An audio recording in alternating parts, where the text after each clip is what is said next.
we are officially on the internet, you guys. I've never been there before. You've never been to? Oh, don't, Sims, don't do it, man. There's That's a terrible place. yeah, it really is not. There are. It's kind of like a shopping mall. There are places on the internet you can feel safe, but usually you just need to hold your purse real tight and don't let anybody stab you. That's how the internet works. At least that's what I do when I go to the mall or the internet.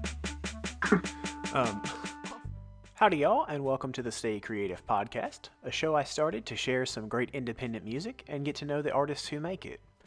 I realized talking with folks about the art that they love making, that they were sharing more than processes and routines. They were very much sharing their passion and joy, as well as their doubt and challenges. So I decided to spend more time talking about those precise things, the highs and lows of the artistic experience, the motivations that keep us going when there are no streams or sales to add up, a love for creating that is both personal but also connects us across styles, places, times, and cultures. I feel extremely grateful people have shared their time, art, and openness with me, and I am proud of this opportunity to share it with you. Today I am talking with a few talented folks, and I will be sure to provide all the needed links and in the notes wherever you're listening to this. But also I want to just take a moment right now with my own voice to thank them. Thank you, Sims. Thank you, Eliphosys. Thank you, Into the Red, both Logan and Callum and the other Into the Red guys who weren't on the episode.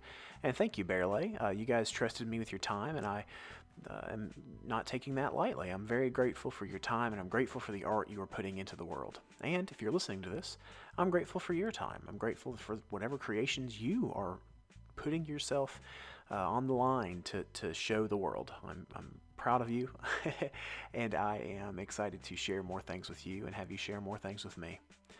So let's get into the show. So please tell us some about your project, your music, and just kind of like your journey up to this point. Sure. So music, the reason I started writing music was kind of as a therapeutic outlet, really kind of like figure out how I was feeling about certain situations and almost put it down on paper and be able to express myself. And it became really cathartic to me to be able to just bear all of my emotions in front of a room of people. And then people coming up to you after that and being like, man, that like line you said about this, I totally, relate with that. But so usually I describe my music to people as sort of like introspective, acoustic, indie, sad stuff, Yeah.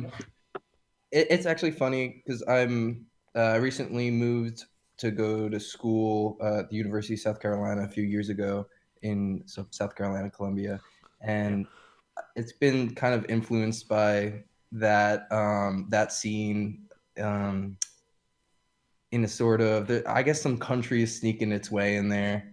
More bluegrass, not so much country. Yeah. But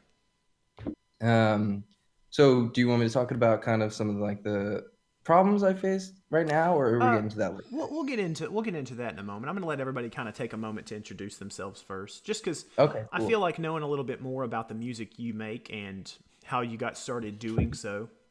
Okay, yeah. Yeah. I've taken, I've been playing music since I was kind of like 5, and I met this band when I was 11, and they all started like showing me everything on all these different instruments, and I just started getting into all the band instruments at once. And so now Bearlay, its live band is consisted of me on guitar and singing, and then I've got a friend who plays the banjo, and another friend who plays the keys, and Nice. then another friend who plays the upright bass. And that is just a magical combination. I actually call them my murder of crows. So it's Bearlay and murder of crows whenever you come to the show or whatever. I like it. So that's been really cool. I've been, it's been obviously like not really possible to do much shows during COVID. And anything that you can do is like extremely limited capacity. But I'm really excited for the future of everything and my musical journey. Yeah, for sure. Did you spend a lot of time playing live, playing shows before COVID, or were you just kind of getting the Bearlay thing started? You Well, said a few so years. I played as Yeah, I played a few shows as Barrelay, but Barrelay really only started like 2 years ago. Before that, I was just, Louis Rubino, still working on like getting better at writing music, finding my sound. Mm-hmm. But right before COVID hit, I played probably the coolest show I've ever played. I don't know if any of you guys know Adult Mom, but I got to open up for them, and that Oh, was sick. just absolutely incredible. Um, but yeah, so I mean, I was playing a lot of open mics and stuff, but I opened up for Chase Huglin one time. That was really cool. I don't know if you know him, but so yeah, I mean, I was doing some shows, Mm-hmm. but I guess I needed a good amount of time to actually get good at playing shows. Mm. It took me, and I'll talk about this more later, but it took me until very recently to be able to get off of stage after a show and be happy with my performance. Yeah, I agree that is. It doesn't matter how often you practice your set or you practice, looking in the mirror and pretending you're playing a show. Playing a show is its own experience counter, like in a video Right, game sense. definitely. Yeah, I agree completely. We'll talk more about that for sure. I will move now to Eliphosys. I said it right the first try that time. Tell Yeah, tell us awesome. yeah tell us Very, some about very, yourself and your project and your journey up to now. yeah, for sure. So my name is Eliphosys and I live in Colorado. I'm originally from the East Coast where I kind of grew up playing saxophone in my school band Mm. and was like a huge total band geek. And then I had set music aside for a really long time after that, and now just got back into it probably less than a year ago. So Mm. at this point, my focus is really on making electronic music and animated videos to go with them. And it's more of like a down tempo kind of melodic beats, chill out vibe Mm-hmm. with my stuff. Yeah. It's interesting when I watch when I hear that you make electronic music over, um, visuals, kind of that play on one another and sometimes contrast one another and things. I immediately assume it's going to be kind of down tempo and more soothing as opposed to working with any other feeling from kind of the spectrum. Have you done any work with maybe trying to make a one of your tracks, but it inspires some other sort of feeling or sensation? Like a more chaotic kind of a Chaotic, track. or honestly, the thing I'm looking for in my life. Let me just commission you right now. I need a track I can listen to that makes me feel courageous. Have you thought about working with those types of themes? That's a really interesting idea, actually, because my project got started in order to help people and myself. Like, I definitely relate to that making music as a therapeutic Mm. aspect for myself that Bear was talking about. Um, I got the project started last year during the quarantine situation, and I was trying to help people feel uplifted and also grounded because I was noticing myself like really trying to not let that kind of like fearful mindset affect me.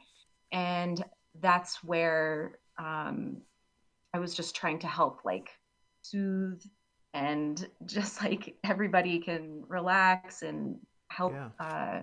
Maybe this could help you meditate or something. And um, I think the theme of making a track that would help people feel courageous would fit right in. Yeah, for sure, for sure. Well, I'm excited to share the video and track that you're sharing today, and I'm honestly just really excited to hear more of your work as you continue.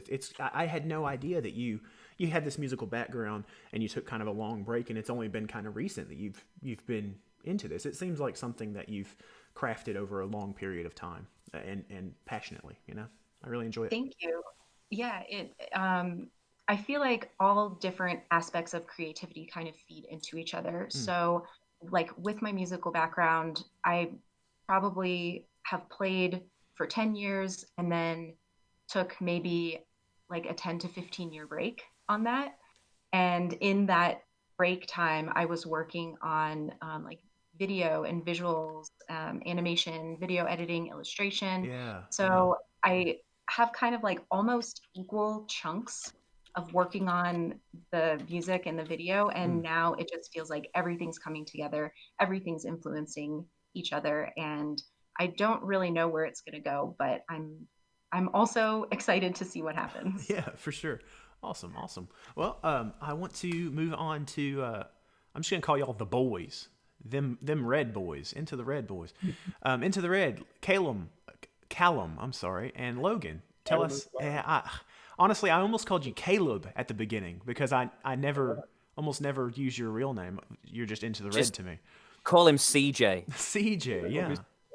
Yeah, that's probably the best way. So I'm Logan. I sing and play guitar for Into the Red, and then there's Callum here. If you want to introduce yourself as well. I play bass and do everything else. Yeah, Callum's in charge of all the marketing and promotion and stuff. I do a lot of the creative side. We've been playing together since about 2015, but Callum joined the band in 2018. We sort of rejoined the band in 2018, I think. We started the band together. Callum moved to another city, but rejoined the band a little later. So in its current incarnation, we've been going for about 3.5 years. Yeah. Awesome. And you guys were well, Logan, at least you were on a previous episode. So, if anybody just has to have more Into the Red in their lives when this is all wrapped up, go back, check out that previous episode. Yeah, that would be an interesting one to listen to as well, because that was before we decided to do our last EP that we just brought out in the beginning of April. So yeah, that's true. Yeah. So diverging from introduction for just a moment, the new EP, I really love it, and I feel like Thank you. It has taken another step into what I already liked about your music, where I can't tell where it stops being a concept album and where it kind of starts becoming something more interpersonal in the writer's life. Yeah. Like, it really has an enjoyable balance between those. Something very bizarre just happened on the screen. Oh no, somebody just turned off their camera. I'm sorry. Do you feel like do you feel satisfied with the level of storytelling or the level of, kind of, as some other people have already mentioned, therapeutic songwriting in this? Like where were you when you were writing this new EP? So yeah, we were all in a really bad mood. You know Oscar the Grouch? I from do. Sesame Street. I'm familiar. Yes. It's like, I live in a trash can. Like that's kind of how we were all feeling. Like we were living in rubbish bins. But I was in a relationship with somebody for a couple of years. That ended really suddenly in the summer, and I spent the remainder of that summer basically by myself. And we were talking about going into the studio when things started to get better in order to record our full-length album. And then things didn't get better. They just got worse. And then they kept getting worse. And then they got even worse. And it was like, okay, so the album's obviously not happening. Maybe we can record it at home. But then we changed our minds and decided to write a new crop of songs instead. I think I wrote 10 or 15 songs. We narrowed it down to the best 4. And those are the ones on the EP. Yeah, man, that's excellent. Whenever I write a batch of songs, I'll have like one discard. I never have like the overwhelming majority being the shaved off portion. I was in a position where I didn't really have anything distracting me, so it was coming thick and fast. Not all of it was good, obviously. Yeah. There was some debate about which of the tracks were worth keeping and which ones weren't, but the 4 that are on the EP that form Wavelength are absolutely the best ones. Yeah. And they're just all about, I was trying to write songs about heartbreak and recovery from stuff like that, without sounding bitter, I guess. So I think we tried to use the songs that had the sort of bittersweet element of both of that. You leave a part of yourself behind when that sort of relationship ends. You don't just break up with that person, you break up with that version of yourself. And that was actually the challenging part, because like I quite liked that version of myself that was associated with this other person. So I have to get to know myself again, and spending all this time writing all these songs, even at a distance, was a really good way of doing that. That's awesome, man. I think that's another well articulated version of kind of doing music as a personal therapy, you know. And I feel like everybody comes back to that at some point. Even even like the ultra technical like dream theaters of the world. I bet those guys, you know, they hear themselves in their songs, even though we have no idea what they're talking about, you know. So that's cool, man. I appreciate you sharing that. I do want to move on to Sims. Sims, please. Another returning guest, so please check out his previous episode if you want to know more about him after this one. Don't leave this episode. This is very important. This is all that's happening this Saturday. Everyone, please keep listening. But Sims, tell us some about yourself, your journey up to this point, and your project, your music. Hello, my name is Kyle. I'm a rapper / singer / songwriter, otherwise known as Sims. And I've been making music ever since I was just, as long as I can remember, basically. Some of my first memories are singing in my children's choir for my church. That was probably around 2005. And I joined the American Children's Choir, the National Children's Choir, which allowed me to like go perform at the Kennedy Center, perform for like Hillary Clinton, all these amazing experiences I had there that really boosted me into being more interested in getting into music more seriously. And you know, I didn't really get super into like the rap music that I make today until around high school. That's when I got into a group with a bunch of my friends. We made an album called the Water Park album. That's a good memory I have. I think you told me that you hope Yeah. it doesn't exist anymore, right? I hope there's 0 copies of it that exist on the planet, but Yeah. it was fun at the time. Yeah, for sure. And eventually, my buddy Jack, who you know, a rose-colored boy on Discord, he hit me up one day, said, "Kyle, I'm doing a project for my music mixing class. Would you make a song for me? I know you can sing and stuff." I'm like, "Okay, if you want." And that became my song "Lunch," which is my most popular song, I'm pretty sure, at the moment right now on SoundCloud. So once you get a song like that hits 2,000 listens on your first try, I guess you have to just go with the flow on that. Yeah. They made you a rapper, you know. They did. I was not anticipating it. Yeah, but, that's excellent. I'm really glad it worked out the way it did. Came out with my first project recently, the Vibrant EP. That was around September or so. Yeah. And that was incredible putting that together. That really showed me how hard it is and how rewarding it is to go from start to finish with the project. Yeah. And it's a fantastic EP. I almost made. I'm sorry, I'm cutting you off right now, but I do need to tell you You're a good. joke. These jokes are very important to me. I almost made a meme the other day. You know, an image with some words on it. I know the concept I'm aware of a the meme. Yes. Oh, I know it's more than that. But when I say meme, I just mean a picture with words on it. But it was gonna be a picture of the Pope, and it was gonna be like a fake news article that said Pope hears Sims damn, declares damn no longer a naughty word. Because it's such a good song. And see, that's the pretty thing. good. It's an okay joke, but every time I tried to make it, it just wasn't hitting right. So when I get that together, when I figure it out, I'll send you the meme. You got to get the picture to word ratio just right. It's about a 70-30 mix. Yeah, it's gotta be perfect. I'm looking for that asymmetry meme. I wonder if there's an artistic meme class in high school you can take these days. We should look into that. Almost definitely. Yeah. memes are art, after all. Yeah. So there should be And art classes about memes. In terms of viral marketing, they're actually pretty important to study. That's true. Yeah. It wouldn't surprise me if there are meme lessons in graphic design. Man, they're using our favorite things as weapons against us to sell us chicken nuggets, you guys. I'm sorry.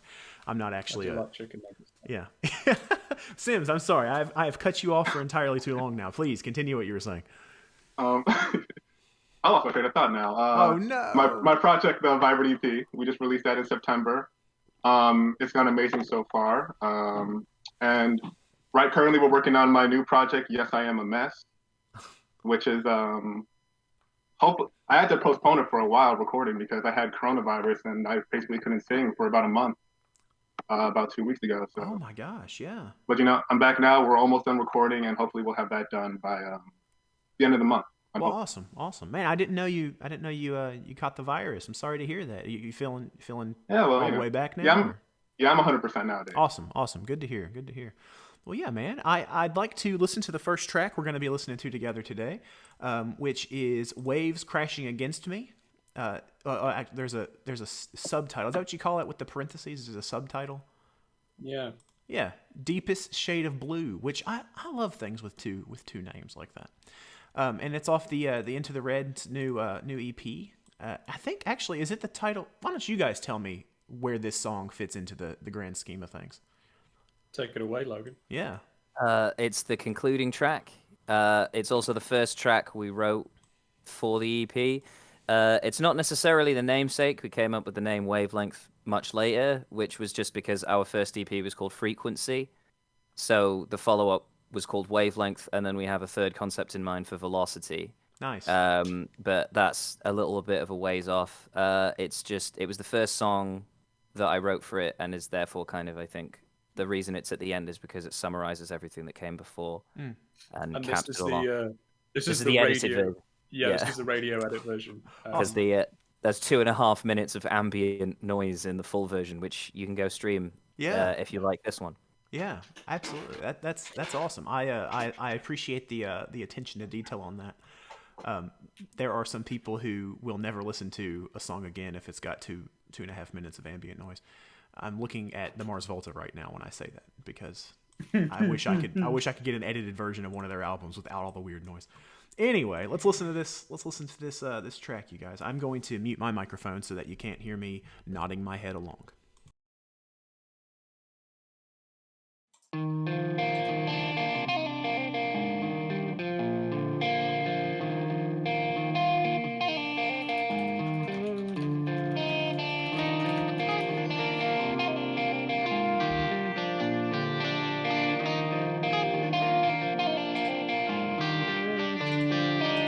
Reach into the darkness and pull me out of here. I'll climb aboard the wreckage until I disappear.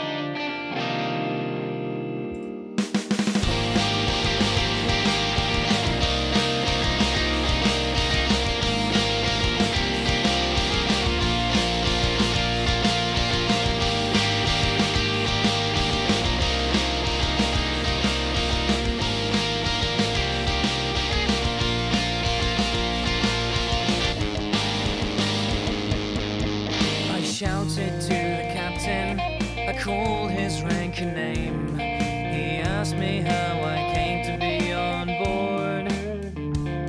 He asked me who I was, and I realized that I could not remember.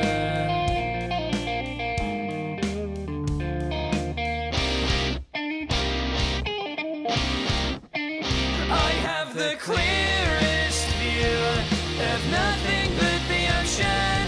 The waves are crashing against me, and the sea is just the deepest shade of blue.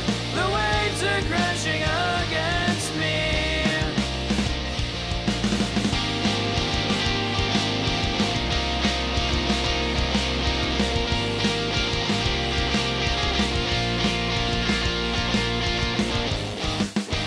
I climbed up to the rafters and plunged into the depths. If this isn't a nightmare, then this might just be the end. I open up my fingers and reach towards the light, and I realize I'm breathing underwater.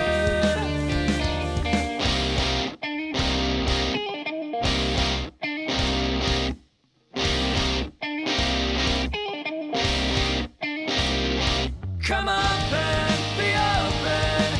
Tell us what you're holding. Come up and be open. Tell us what you're holding. Come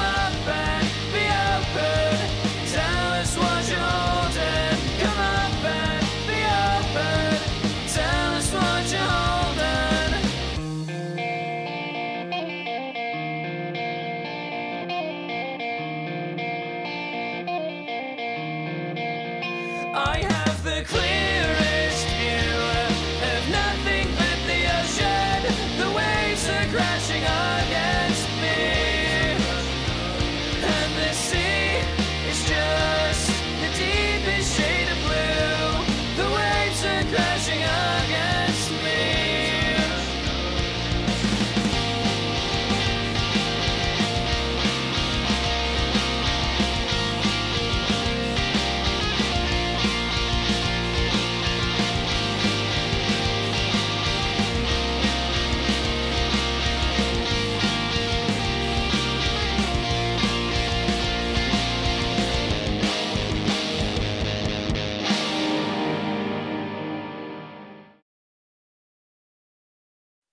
Man, good track, guys.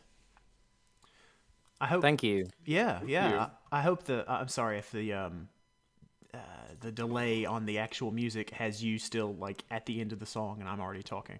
No, your timing was pretty spot on. Actually. Oh, fantastic! Yeah. I've been working on it. When there's a good long fade out, I like to start talking over it like a radio host, like a real pro. Yeah. And that's Waves Crashing Against Me by Into the Red. Yeah, man, awesome. You're listening to BBC Radio 1. I'm Trex Jones. Oh man, you should do the podcast, man. You got the voice for it. My mom's told me I have the face for radio. Yeah. That's usually you hear someone say that about someone who's not supposed to be nice to them. That's kind of sad that your mom told you that. Your moms are supposed to be nice. But She's yeah, nice. I'm glad. Great track, and I'll be sure, of course. I try to always say that if you're watching or listening to this anywhere, I will put these links somewhere you can see them easily, so that you can go and listen to that as many times as you'd like on whatever software you'd like. Right? That you've got that on. I know Bandcamp and Spotify. Just kind of. Yeah, it's on everything. It's on everything. Awesome. Okay. Yeah. Honestly, I don't know if there's a way to put something on just Spotify. Like, it seems like you've got to use a tool that's going to put it on everything anyway. Well, no, I won't get into it, but you can. Yeah, gotcha. You can, but it'd be stupid just to. Yeah, that's true. You a waste of money. Yeah, for sure. But awesome. Yeah, thanks for sharing that one with us. I really enjoy how someone, I think it was actually Eliphosys, who said like it has like a nostalgic feel to it a little bit, and I agree. Like it sounds like something I would have enjoyed just as much like in high school, and I've been out of high school for a long time now. So, well, that's basically our kind of modus operandi is progressive elements, but with kind of nostalgic and pop rocky choruses. Mm-hmm. I'm not wrong in saying that, am I, Logan? Nope. It's pretty much what we do. You guys don't agree on what your band sounds like? I like the. We disagree all the time. This is very rare. We never agree on anything, do we, Callum? No. In fact, so I've more recently been using the genre description emo adjacent progressive alternative space rock. Yes, I think I really. What was that? I think that fits perfectly. Yeah. Really flows off the tongue as well. Yeah. I love the level of like back and forth like arguing I can imagine when I hear someone has to add adjacent to their genre. Like someone in the band was like, "We're not emo, stop saying that." And you're like, "Adjacent? Can we just put adjacent?" Yeah, it was Logan. The guy writing the lyrics said you guys aren't emo, and I think it's if you're not trying to write an emo song and someone calls your song emo, it's very upsetting. Well, we've had to fight for about 6 years to not be a pop punk band, even though we've never ever played pop punk. Man. Yeah, pop punk show. Yeah. Have you thought about just saying you're hip hop? Just pick some other genre, and when people listen, it's like, yeah, we gave up on trying to find the thing we are, so we're just redefining a thing. That would probably only upset people, honestly. There's no real. That's a great idea. Is it That's a great idea? Yeah. All right. Like well, I'm glad. I want to move into the first of the two questions that we're going to be talking about today, and it is kind of the negative. I like to start on a high with the introductions, and we're going to end on a high with kind of the high points of our time making art, making music, and playing in bands and things. But I'd like to explore some of kind of the lower points, the lessons you've learned through struggle and through failure, maybe. And we'll kind of start in the same order. So we'll go back to Bear, and then we'll we'll move around the clock again, if that's okay with everybody. Bear, do you have something to share? Sure. I mean, so I kind of alluded to this earlier, but it took, I guess, like one of the hardest things for me so far was feeling confident in my own work, and in my performance ability. I mean, I think that every musician faces that issue, unless they're like a crazy person. Um, but every single time I played a show, I would just come off the stage and like beat myself up and be so upset and like think, man, I just didn't do it. I didn't bring my A game. Like, and it took me so long to realize that it really was like another skill that I had to learn, like performance, and that even not even just performance, but like I had to learn how to be satisfied with what I was providing for people, because people want to hear you, people want to see you play. And like every time that I came off stage and said like I was all like down and mopey and stuff like that, people would come up and be like, wow, you did so great, like I loved your set. And I'm just like, yeah, sure, whatever. Yeah. and it took me a while to really accept that, like, even like, one, that obviously I'm going to be the hardest on myself, and your own biggest critic, and but also that I guess it was that whole mentality was kind of being so harmful for me. I started like disliking playing shows purely because of the feeling I had after the show. And now it's just so much different, because now I just make sure that, one, I'm there to have fun and I'm there to share with other people, and I'm like there to provide something for those people that they are looking to get out of my performance. Yeah. And I guess like a lot of it was just like practice and experience, but so much of it was just almost like letting go of the perfectionist inside of me and really not listening to the voice that's telling me that like I'm not doing good enough, or that I messed up and everybody noticed, or Yeah. That's one thing that I think has helped me when I definitely went through a lot of that same feeling of like ending a show and people say good set, or they want to trade CDs after the show, and I'm like, I should pay for your CD because I'm kind of terrible. Like there's always that nagging feeling of like I'm the worst thing about this experience.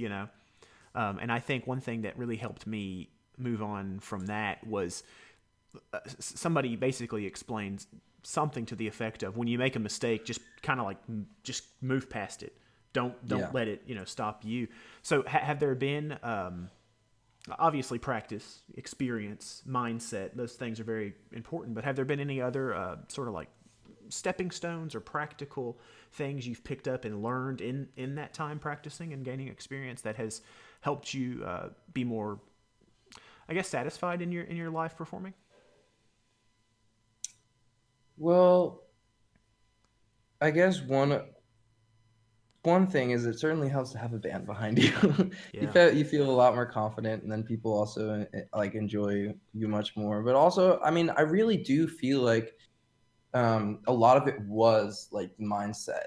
A lot of it was just I mean, I once saw this quote. I don't even remember who it was from, but just talking about basically like musicians or artists in general are never going to be satisfied completely with their own work, but it's our job to keep the like the avenue of communication open, to keep providing what we can, even if we're not satisfied. It's like people are there to not only experience your music, but also to experience you go through your growing period. Like people like to see you as an artist grow and change and come into the person as who you're truly meant to be, that they're not expecting you to be perfect right from the get-go.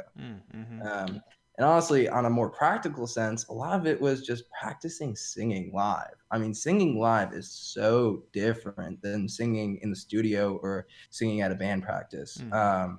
And it took me I don't think it was Einstein or Abraham Lincoln, but it took me a while to, I guess, be able to make sure that I consistently hit the crazy notes that I was trying to hit. And so I guess that was a more practical note, but yeah. Kind of a familiarity with your material.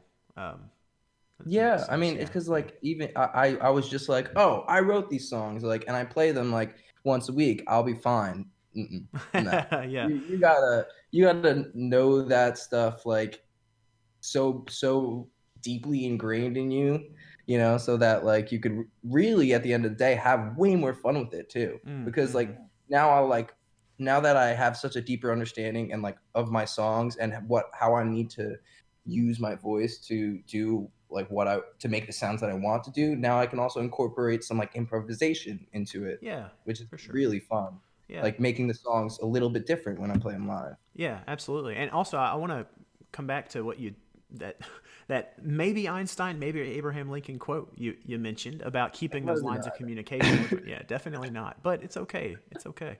No one fact checks anything I say. I just get to invent reality as I make this show. Okay, but then in that case, I made that quote up. You made that quote. Oh my goodness! Write it down, somebody. Put it on stone. But no, it reminded me of how Logan was just saying they wrote probably 15 songs for this 4-song EP because both in taking your art to others and like writing down your thoughts and practicing with your craft, like you have got to keep that line of communication open on both sides, both outgoing but also internally. And that is how you get to the 4 songs that end up on your EP, is by writing the ideas and seeing where they go and things like that. But also with performing live, you'll never get to the good shows if you don't go through the bad ones. Oh yeah, that's definitely true. For sure. Awesome. So I know also with Sims, I don't know if you play live. I don't think as Eliphosys you probably haven't either. Yeah, I've never done a live show before. Yeah. It's on my list, but Yeah. I'm definitely at the stage of seeing it in the distance and realizing that it's going to take a lot to get there. Yeah. Definitely. Well, I believe before COVID came around, ruined everybody's day, Into the Red, you guys played live semi regularly, right? I don't know the exact. Yeah, the exact. Very regularly. Very regularly, yeah. So what kind of trajectory did you guys go through, specifically being, a 4-piece band with past members and new members and things? What was that like when you guys were learning what you perform like? I think because I joined a bit later, I think you definitely worked a lot of the kinks out before I got there. Nice. You definitely had a few bad gigs. Yeah. That's a big one. I think that you can be like super well rehearsed and everything can be really tight in the rehearsals and you think you sound really on it. Yeah. And then you go up on the stage for the first time and it's sort of like and that's something that we kind of learned the hard way. And one frustrating thing I think that we had early on is that people who promote shows and that book you just talk a load of nonsense. Bastards. I was trying to keep it PG-13, but we've had so many situations where we've been lied to, where we've been ripped off, where we've been told conflicting information by different members of the promotional companies. Like we had one gig where we were just shifted down the bill and they didn't tell us. So I asked him, I sent this guy a message asking like what happened. We were originally second from the headliners. I was like, oh well, we got another band in. It's like, okay, but were you gonna tell us that you'd done that, or maybe ask how we thought about it? So we just told him we didn't want to play the show anymore. Yeah. Because it's like, well, if you're going to be so casual about changing the whole lineup, the way we found out was we got the tickets for the show. Yeah, he announced it on social media, and we were in a different place on the bill than what he'd asked us where we wanted to be, and we told him, and then he was saying like, "Oh yeah, no, that was what you said, isn't it?" And it's like, go back through, scroll up, go back and check. Yeah. That was such a weird show. It was a good show when we actually did play show. it. That was I mean, we told him we weren't going to do it, and then the headlining band contacted us and said, "Look, we know this guy's a dumbass. Just please play the show because we need to make money off the tickets." And we're like, "Well, that's not our problem, but we'll play it if we play the position we agreed." Yeah. And then we did, and we had a bigger crowd than the headliners did. So was it local for you guys, close to home? Yeah, it was local for us. They were like a Portsmouth band. Yeah. Portsmouth. Go back to. They were good, to be fair. They were really good. They're called the Collision, and they are really good. Their promoter was not. So that sort of thing, annoyingly, is about 60% of the shows we get offered or booked has some sort of caveat that's we kind of know what they are at this point. So we know what questions to ask people. Yeah. So I think, Callum, you got contacted recently about West Street Live, didn't you? Oh, yeah. Yeah, and West Street Live is a venue here in Sheffield that don't let you have a merch table. You can't have merch. It's basically, West Street Live is great for super small bands just starting out, basically like 15-year-old kids playing to their parents, kind of stuff. It's a really good venue. Like it's a bit of a dive. It's kind of cool. Like just rock up there. You know there'll be a band playing. They're probably not going to be good, but it's fun. But also they don't pay bands, and you can't do merch. Yeah. So. You're describing every venue I've ever played in right now. Yeah. So we have a list of questions that we have to be satisfied by the answers with before we'll play anything, and we don't tend to play for free if we can help it. Yeah. Like and a lot of the time, like, oh, are you charging an entry fee? So how much do we get off each ticket then? And they're like, exposure. Oh, really? Because my rent actually costs 500 exposures. Yeah, exactly. Like from an exposure. But yeah, in terms of low points in gigs or hard things in gigs, we've always had issues with our drum kits. Oh, the drum kit. Once we had to prop up the kick drum with a brick so that it didn't keep moving every time Ashley, our drummer, was hitting it. Like, a brick and like sat on a paving slab, so that it wasn't like a typewriter. Yeah. It was doing that, so we had to put a brick in the way to stop it from doing that. Yeah. Like low points, I think, was the bridge between the old bassist and me, wasn't it? In terms of you had a few gigs booked and they just didn't show to practice, and they didn't show to gigs without telling you. Yeah, there was one time when he literally told us we were in the venue for sound check, and he told us that he was still having his dinner.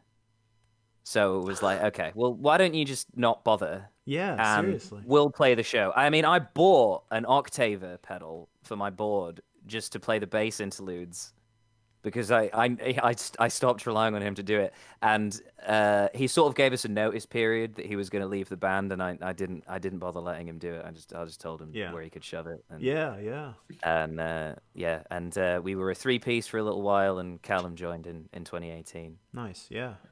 So I mean, as far as the entire time you've been into the Red, was that kind of just like the most difficult, not the most difficult thing, but just kind of like a very difficult, uniquely low situation you had to get through? Or have there been? I think it definitely must have been frustrating for you. Yeah. Because coming off the kind of success of the first EP, there wasn't really a runoff after that. Yeah, just because of how unreliable Luke was.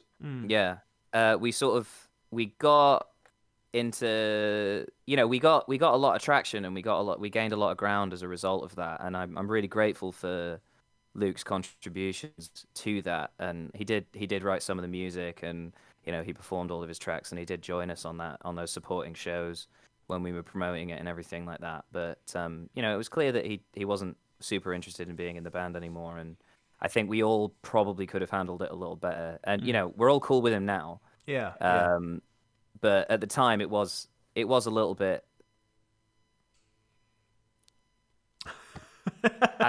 you know, Frustrating. yeah, frustrating is definitely the word. I think that was a uniquely challenging point, but I think everyone was better off for that decision. You know, Luke has become one of our biggest fans. He's always really supportive. He's been really complimentary about some of the new music. He's even been to see a couple of our shows. That's awesome, man. You know, we've all had a lot of great responses to people saying how much they think Callum fits in with the band and how much he brings to it. And our social media presence has improved massively since I stopped doing it and handed that responsibility over to Callum. Yeah, man. So you can see all those memes and everything like that. So yeah, gotta have memes. Are you even a band if you don't have memes? I would argue that memes nowadays. Yeah. I mean, music is just a lie invented by the music industry to sell music. So I'm not even sure there is. I'm not even sure there is any music. It's probably not, man. It's awesome. So Bear, he did mention here that he's had the exact same situation with the kick drum. I'm thinking is what you mean, right? Not the flaky bassist. Yeah, literally exact same. We had to use a brick. Yeah, I just thought that was funny that you brought that up. Yeah. No. So the basically just bring a brick to all your shows. Yeah, just in case. Just in case you might need it for something else too. Yeah, smack a bad promoter or something. What was that? Eliphosys? Smack a bad booking agent. Yeah, the brick could work for the shady promoters as well. Yeah. I at this point, honestly, I've completely forsaken whatever I was thinking before, and I'm just trying to decide what else a sweet brick could be used for in the context of a traveling band. And pretty much I just keep coming back to like zombie fighting. I don't know why. That's all I can think about to do with the brick. It is something we come across fairly regularly. As a band, you generally have quite a lot of weapons at your disposal to do I mean, well, that's hefty bass guitar. Yeah. I mean, I think that if you have the right guitar strings, like you can decapitate the zombies with them. That's true. You know, I find that drumsticks are really handy because they're sort of more like a projectile throwing object. That could be like a pretty good. Yeah, that's lightweight, but also easy to use. You know, just take the sticks and just like jam one in each eye of a zombie. Yeah, that's true. And then you can laugh because that will look really funny. Yeah. As well. Yeah. I mean, and we've also got the drummer. We could toss him to the zombies and run away. You know, we could do that. I'm imagining a zombie with drumstick eyes just let loose in a music store to see what kind of like drum solo he makes stumbling around. You know, I think that would be a pretty funny scene. Oh, he's messing up the display. Yeah. Awesome. Let's listen to this next song we're going to be sharing, and then we'll come back and we'll talk to Eliphosys and Sims about their uniquely low point, the lessons they've learned in their time making this music. We're going to listen to Eliphosys' track, and it's actually on YouTube, so you guys check out this visual. You want to tell us some more about the track and the visual itself before we listen, Eliphosys? Sure. The visuals are just the album art but animated, and the track has been actually the visuals too. Both of this product, I guess, has been in the works since November, and I thought it was finished, and then I wanted to move on and make a music video for it, but that didn't end up happening. Just when I was working on it, I had a bunch of different ideas kind of evolving and different tests that I was doing, and nothing really felt right. And after a while, I was like, I just got to put this down and get it out there because this video is not coming together. So what did come together was this album art, which I made in a 3D animation program called Cinema 4D. And then to animate it, I basically just kind of like had a camera that was rotating around it. Wow. So it kind of I think I made the mistake initially of trying to call it a visualizer because it doesn't actually like bump with the music. It's more to just like get a give the general sense of the track through the art. So I want to be sure I'm understanding. You used a software to create a 3D object, and then moved the camera around it, like just in like a virtual space. Yeah, exactly. Huh? That's really that's. Forgive me. I don't know how to make videos. That sounds super cool. That sounds like a really like a whole a third dimension, I guess, is what I'm looking for to making like visualized elements to go with your music. That's cool. I'm gonna watch it with new eyes this time, I think.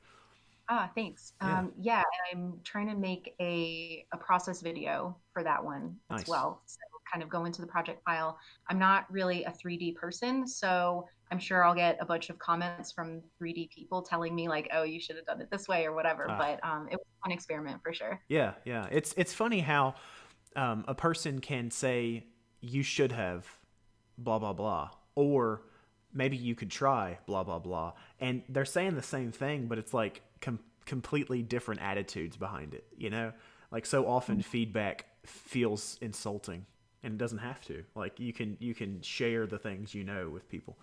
It's so much more useful, and I really like that about the one of your instructional videos that I've seen. Is that something that you want to do more of? Like each time you release a new track video, kind of go into the making of?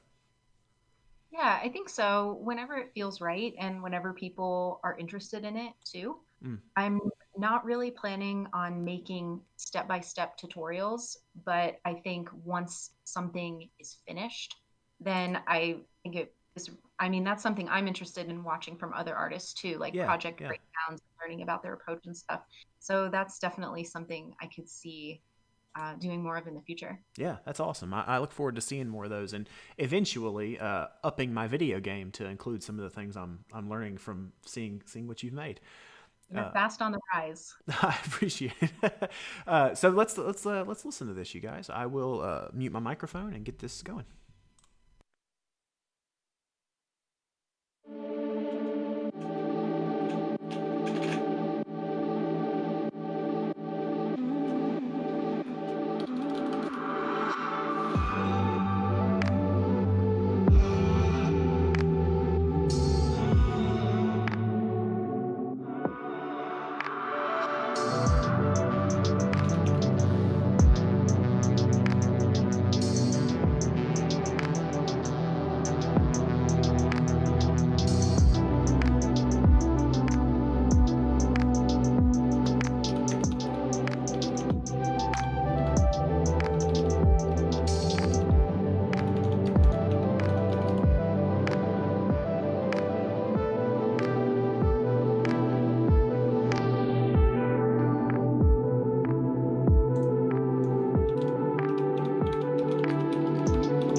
Whoops, I changed the browser window for a moment there. Sorry about that. Yeah.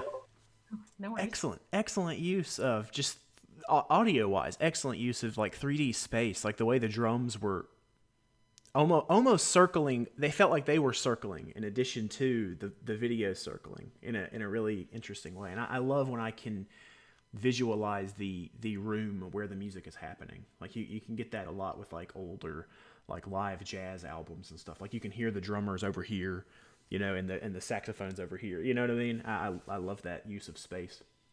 For sure. Thank you for saying that. I was really struggling with the title because of that like rotational force from the song. I was like, should I call it like centripetal forces, or should I call it like some type of like gravitational thing? Yeah. But I think that might have been a little bit too literal. But it's interesting to hear you say that. Yeah. I mean, it's cool too because the without knowing the name of the track, as light breaks, the visual just naturally comes to me differently, you know. But I can absolutely see it being that like the feeling of that early dim light over the horizon still. You know what I mean? Like it works. It's a really great use of. I remember once Pax was talking about the music that she makes, and she told me like the most work she puts into a lot of it. It seems, you know, obviously she works on her music, but she said something like the main thing she works on is the titles, because the titles really, you know, set the sounds in their context in a special way. And I think that is just as much a part of the artistic expression, you know. So yeah, top to bottom, I really enjoy that track. I enjoy your creations. I'm really glad this one's a little longer too. A lot of your tracks are short. Why do you typically go for shorter tracks? What made you make this one a little longer? That's a good question. I think, well, where do I start with this? When I started this whole project, I was making really kind of like basic ambient music, which was like 10 or 11 minutes long. And as I started like getting to know the production process, I got a MIDI controller, and Ableton came with that. So just having that external tool was really helpful for my creative process. And once I had like keys and pads and knobs, I started like making shorter beat videos. And those were 1 minute long. And sometimes they would have like an animated component to it, or sometimes I would just be shooting myself, like actually playing with the keyboard. So that's kind of where the like my more structured songs came from, was starting off with like little 1 minute beat videos. And then as I was working on it, the songs are now starting to become longer. Yeah. I know my first one was 1 minute long. I was just trying to kind of like have something that was gonna like lift up as an introduction. So if people like it, then they can just listen to it again. Yeah. I recently gave somebody feedback on an IMF post on the subreddit, and that was what they told me. They said, I like to make the track short so people have to listen to it more than once. Which that might be more Callum's style, a little marketing minded maybe. I like writing long songs, which makes it quite difficult for Callum to get away with that. Yeah, and the long song titles as well. Yeah. That was a new thing. Normally my song titles are like one word. Yeah. So... No, I like the long song titles. They're just hard to squeeze into things. You can't make a meme out of that. All the time, yeah. Eliphosys, I don't want to move on from you just yet, though. I do want to talk some about a specific maybe low point, lesson, or just a season of difficult learning that you've gone through as an artist. I think the thing that I have the most challenges with is kind of burnout in a sense. Like my creative interests are very all over the place, and they move around a lot. So it's kind of hard for me to stay focused on one thing for a long time. And I just really have a tendency to like throwing myself into learning new things. And then another project will form based on the new, kind of like the new thread that will come up. So I think that's what initially happened with me and music in the very beginning. Was I was super into band, and I had a really wonderful community and tight knit group of friends, and I wanted to go to university and study music. But then in my senior year of high school, it just got to be um, a little bit overwhelming, and the thought of like the audition process, and then what am I going to do with this as a career after that? I wanted to kind of I was more interested in the classical side of things rather than jazz or like performing in clubs or whatever. I wanted to sit in orchestra or a wind ensemble, and those seats are incredibly difficult to come by. So I just sort of like threw my hands up and went into school without really knowing my direction. I was able to find visual direction along the way, so I still had some creativity that I was nurturing in that sense. And now that I've been working on the visuals, I'm a freelance motion designer. So I've been feeling burned out on that. And now that it's been some years, and like working with clients can be really, really frustrating sometimes. And even setting prices is difficult. And I wanted to just like throw my hands up and leave that alone. So I recently went to school for massage therapy, and I was all ready to, like, I had my room rented out to see people for massage therapy, be able to work with my hands and kind of get do some work that was really meaningful. Yeah, yeah. And then the quarantine thing happened. So this is kind of the way that I could gather up all of that stuff and try to make a difference. So I haven't really felt burned out with this yet, but I know that I have kind of a long history and a tendency of like throwing myself into something and then getting tired of it and feeling like stressed out about it. So that has been kind of like sort of in the back of my mind around like it's going to be really important for me to honor the flow that wants to come out and not pressure myself to do something that I should be doing or make some kind of marketing plan that doesn't feel authentic to me, because it's just going to make me want to push it away and not do it at all. Yeah, definitely, definitely. Like there's an important aspect to like a creative hobby, I guess, you know, that at a moment when that hobby wants to become something more public or something where the sharing is part of the art, you know, and that always feels more like work because you just want to make the music, you know. So would you say in your time of kind of experiencing this burnout, has it been more consistently helpful to take breaks completely from these things that are burning you out, or like you've kind of said, you're combining ideas or you're pivoting an idea into a new area? Like what of that, I guess, how have you been dealing with some of that burnout in a way that, you know, has maybe led to your current idea, you know, like you kind of burnt out on a few things and then you had something fall by the wayside for a time with quarantine, and now you're combining them. Like how have you had other experiences like that where burnout led to good ideas? I think the key really is taking a break and setting it aside for a little while. I had another project where I was working with sacred geometry and embroidery thread. And I didn't feel burned out on that, but I'm learning that that is definitely more of a seasonal kind of thing. I feel most inspired to work on that in the summertime and when the weather is just like boiling. And then when it's winter and colder out, I just don't really feel as inspired Yeah. to work on that. So sometimes there is just that like that rhythm that I'm still trying to find out exactly what it is. And maybe I'm never going to pin it down. Maybe the whole point of it is that it's just going to ebb and flow and be what it is, and I just have to like be in that and be okay with that. Yeah, yeah. Which, I mean, it reminds me a lot of the language surrounding meditation. You know, like your music is kind of trying to be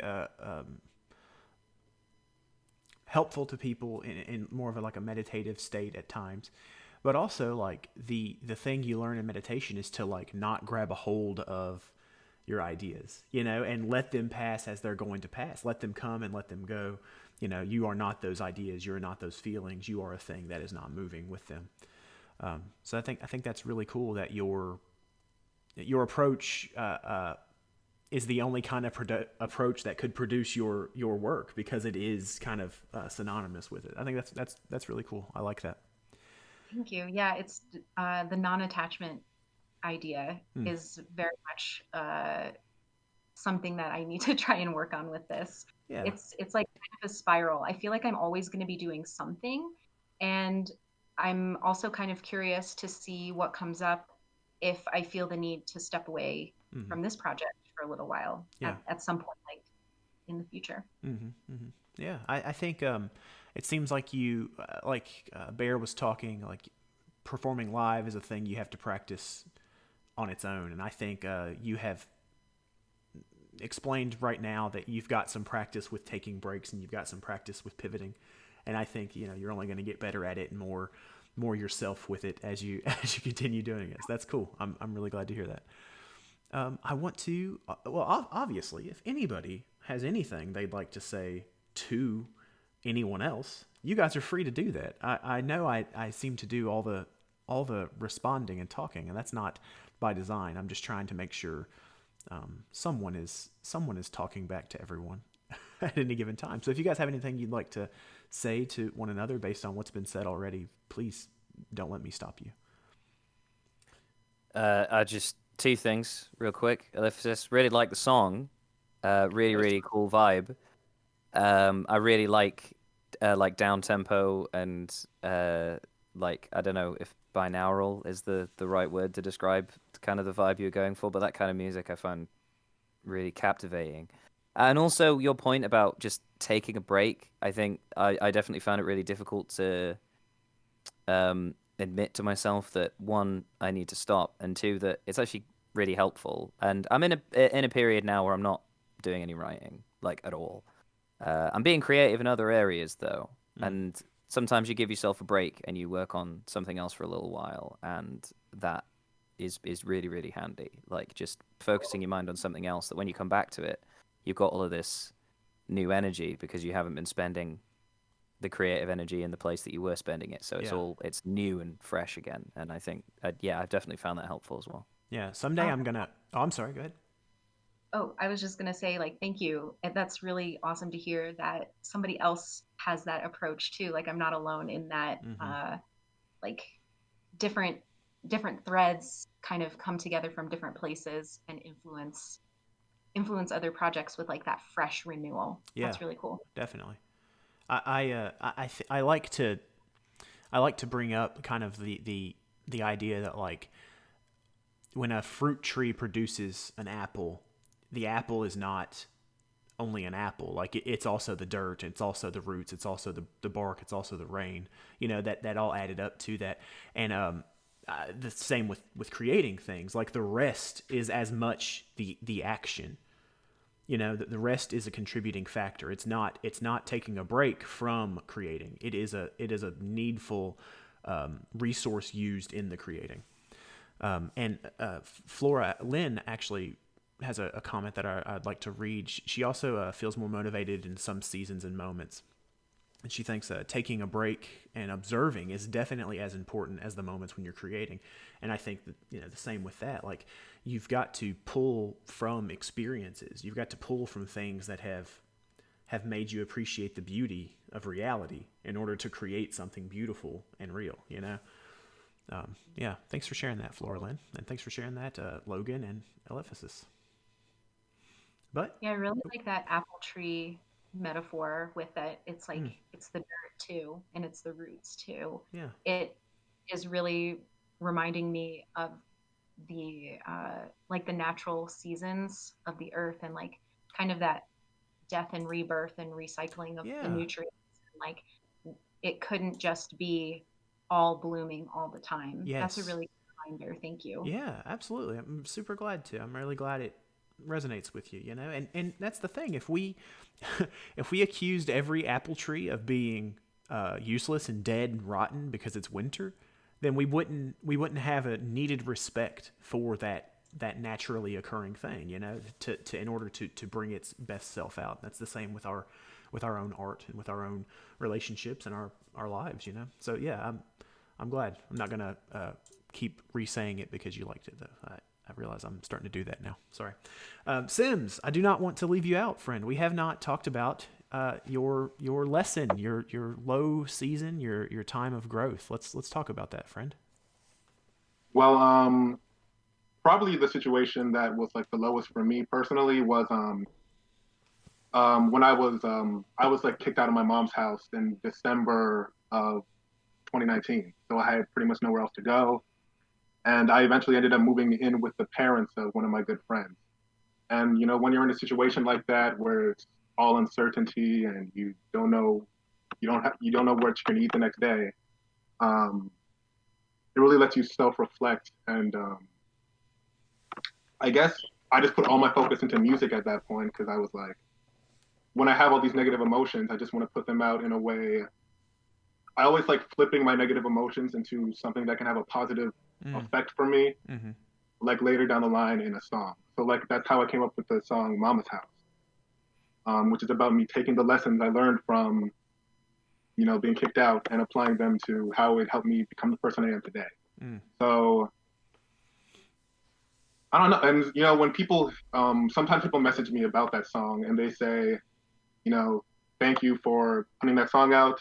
I felt a very similar way, and I want to just say thank you for expressing the way I felt in a song, and that's just the most rewarding thing for me because there's nothing better than hearing how your art affected somebody in such a positive light.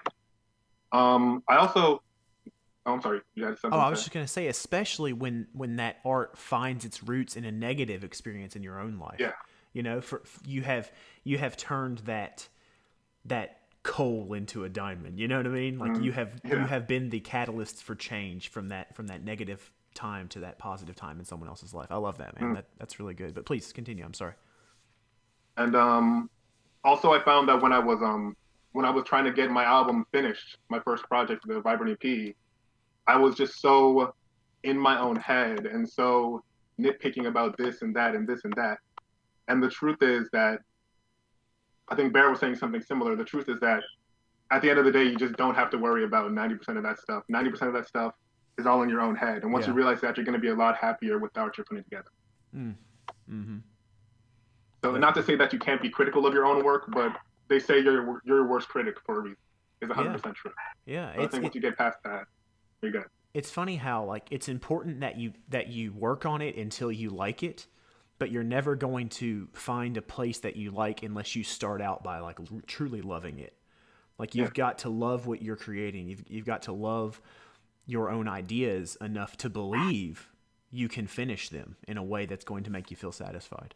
It's a tricky balance. Speaking of memes, I'm going to come back to a meme. I saw a meme once that said something like, being an adult is easy. You just got to say it's about that balance frequently. It's about finding a balance. And I just did. I'm an adult now, you guys. But yeah, man, that's awesome. And it's interesting too. So at what point in the creating of the EP do you feel like you pushed through this doubt and this like these troubles you were hearing until you fixed them all, or was it a mindset change that said, it's pretty good, and I'm just being judgmental? Like how did it's that go?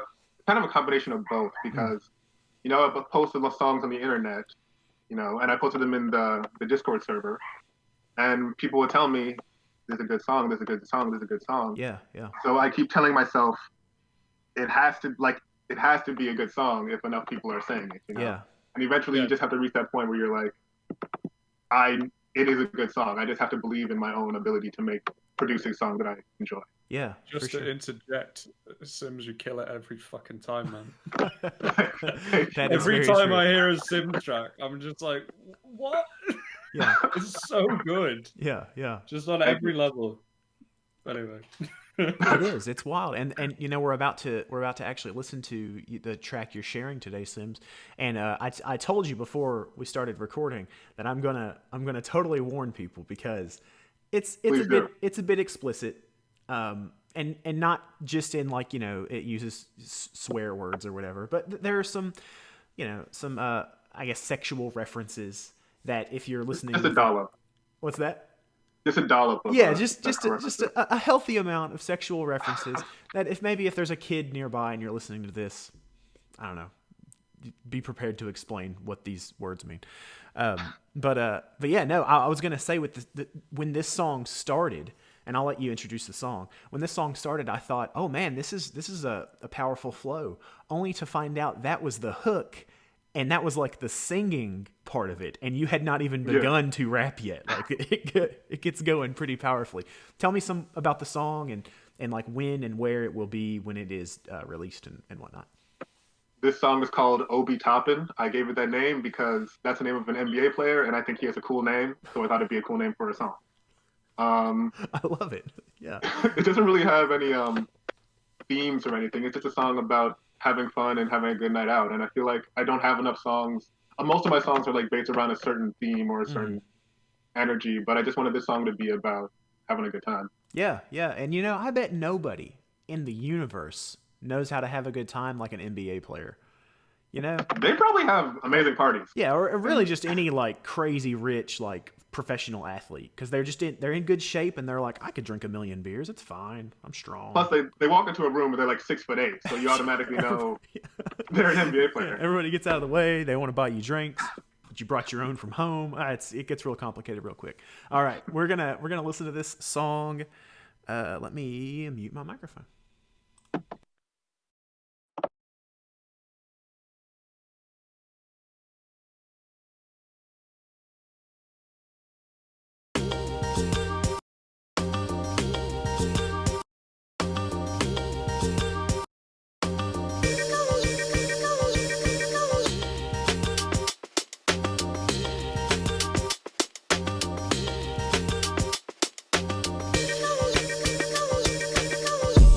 How about I buy another bottle, then we smoke some marijuana till the motherfucking sun comes off. And when we done doing that, I'ma hit it from the back, then we gonna pour another one. Goddamn, we got no plans, we're doing whatever we like. I bought a new strain, so pop the champagne, then we do it again the next night. How about I buy another bottle, then we smoke some marijuana till the motherfucking sun comes off. And when we done doing that, I'ma hit it from the back, then we gonna pour another one. Goddamn, we got no plans, we're doing whatever we like. I bought a new strain, so pop the champagne, then we do it again the next night. Shit, I feel on top of the world. I spit from the top of my head before I'm topping your girl. I'm feeling like I'm Obi Toppin when I'm blocking your shot. They tell me Sims, you spitting dope as fuck, I get that a lot. I step in the spot, I'm feeling like I'm Steph from the 3. I see a lot of y'all still sweating when you're messing with me. Ain't stressing it, G, my rhyme be flying effortlessly. Feel like I'm Jordan mixed with Brady and a bit of Messi. S.I.M.M.S. is me and I be putting on a show for y'all. I wrote the dopest song to give you something sick to focus on. But no corona, bro, you know that flow is so bubonic. World is ending anyway, so yo, you better pass that chronic, yeah, you got it. I really hope you carrying an altitude, cause if you ain't, I promise you ain't getting past the bouncer, dude. Yo, this some shit that's hella VIP. We living fast and dying young, but they it's say la vie, capiche? How about I buy another bottle, then we smoke some marijuana till the motherfucking sun comes off. And when we done doing that, I'ma hit it from the back, then we gonna pour another one. Goddamn, we got no plans, we're doing whatever we like. I bought a new strain, so pop the champagne, then we do it again the next night. How about I buy another bottle, then we smoke some marijuana till the motherfucking sun comes off. And when we done doing that, I'ma hit it from the back, then we gonna pour another one. Goddamn, we got no plans, we're doing whatever we like. I bought a new strain, so pop the champagne, then we do it again the next night.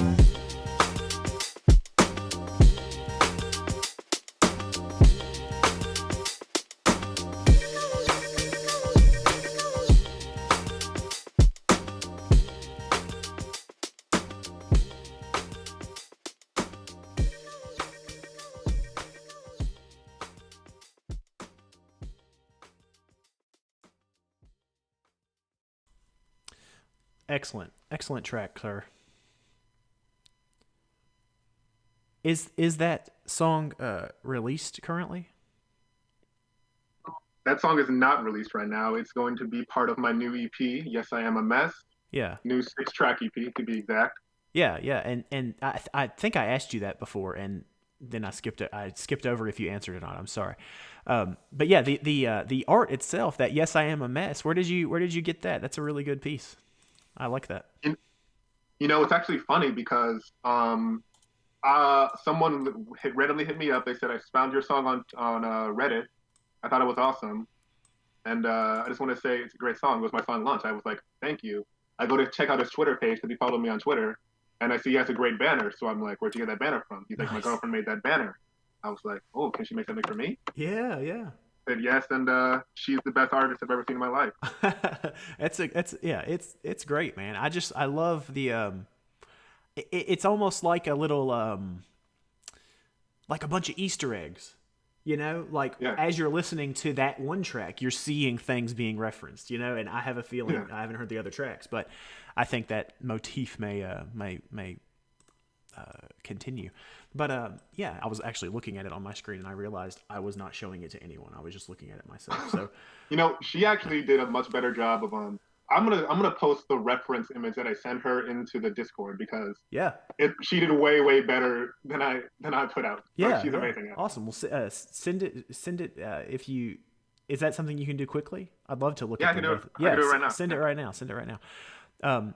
While you're doing that, I would like to talk about. So I don't have like ads on this show, and I don't bring that up to like brag that I don't have ads. I bring it up to say I'm about to talk about something as though it's an ad. Sorry, y'all, I didn't tell you before. I did mean to. Life's Everyday Soundtrack. You guys familiar? I know. Big G is. Big G. Where did that name come from? And is it taboo to even bring it up now? Is that character dead, Eliphosys? No, it's not taboo. It's actually been a long-time nickname from my partner. My name starts with the letter G, and I am around 5 feet tall. So it's more of like a humorous kind of like a jokey kind of a thing. I'm with it. Okay, awesome. Yeah, you have worked on Life's Everyday Soundtrack before, though, right? Yes, it was a huge, awesome experience for sure. Yeah, it usually seems to be. I've done one as well, and I'm trying really hard to make Saran let me make the stems because I have a piano, and I think I could probably make some stems on there, and then you definitely could. But anyway, today I do believe it's today. Saran, tell me in the chat here if I'm right. I'm pretty sure it's a little bit later today. We are having the listening party for Life's Everyday Soundtrack Volume 17 or so, 25. I'm not sure, but he's telling me I can make the stems. I thought he was answering my question. But yeah, no, I wanted to spend some time shouting that out. So, other than Eliphosys, have you guys encountered it? Logan, Callum, have you guys watched an episode of Life's Everyday Soundtrack? Wait, am I muted? I'm not muted. You're not muted. Yeah, yes. I can hear you. Yeah. Yes, I love Les. Yeah. Sick. It really is. Yeah, it is. It's volume 13, and it's 5 p.m. Eastern time today, and that's just a few short hours from now. So go get your snacks and your drinks and whatnot, and just park right in front of your screen and get ready to watch Life's Everyday Soundtrack. The concept of the show, of course, is a collection of producers, a collection of music makers of some kind, get the same couple of stems. And early on, it was all Saran's stems. He would make them all, but he's been inviting other artists in to be the stem creator. And if you're like me and you need someone to explain what a stem is, it's like a sample, kinda. It's like raw audio that you use to make your own song. And then from that point, once you've been handed this raw audio, you get to go as wild as you can possibly imagine making something out of the stems. And every single track sounds like, you can hear the stems down in there, but they go so. It is a perfect and beautiful and fantastic example of how using the same material is going to produce different art because different people are working with it. And I love that about Life's Everyday Soundtrack, and I love that about being part of a music community. And I think it is a fantastic result of the goodness that we have all found kind of joining together and showing off our music on Reddit or on the internet or on the Discord, IMF, and things like that. So I wanted to shout that out. I'll be sure to include as many links to that as well, wherever the future people who may or may not be watching or listening to this may need those. And oh yes, I did not mention this. Bug, our dear friend Bug, from the far-off planet of Clendathu, into the red. Have you guys ever traveled to Clendathu in your space rock journeys? We've gone past it, haven't we? But we've not actually stopped for a visit. Yeah. But it's on the list. Yeah, yeah. He's from the planet of Clendathu until he gets famous enough to get sued for using the Starship Troopers planet name in his lore.